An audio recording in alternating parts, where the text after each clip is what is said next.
The terrifying moment the plane lands at speed without its landing gear down and careers down the runway, unable to stop before crashing into the perimeter wall. It explodes, instantly engulfed by flames and thick smoke. None of the passengers stood a chance of surviving, the fire service told their families, as their bodies were slowly recovered. Only the 2 air stewards at the back could be saved. We're at the perimeter of the airport now, and this fence behind us and wall is what the plane crashed into when it overshot the runway. And just behind me you can see the blackened, charred tail of the plane sticking up. Now this is the only part of the aircraft that is still intact. The rest has been so fractured and splintered that the fire service have said that it's unidentifiable.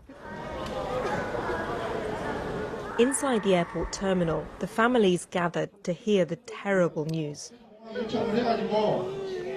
This is now a roomful of incomprehensible heartbreak as they wait for the bodies to be identified. Many were returning from a Christmas spent in Thailand. For Mr. Mang, it was the first time his great-nephews had ever been abroad. They'd gone to celebrate the youngest taking his college entrance exams, he tells me. Their father took them. The boys were so smart and he wanted to treat them. I can't believe the whole family has just disappeared. My heart aches so much. The boss of the airline bowing to express his deep regret. This is the first fatal crash in his budget carrier's 20-year history.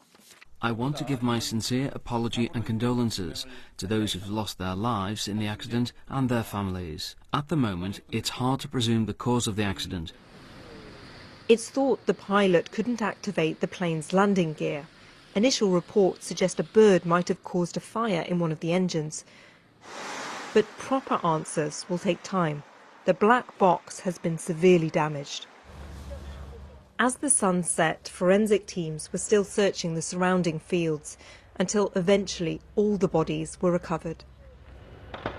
This tragedy couldn't have come at a worse time for South Korea, in the midst of a political crisis that's seen 3 leaders in 2 weeks. Today, the interim president called for a week of national mourning.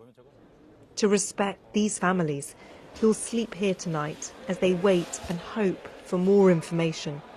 Jean Mackenzie, BBC News, Muan Airport.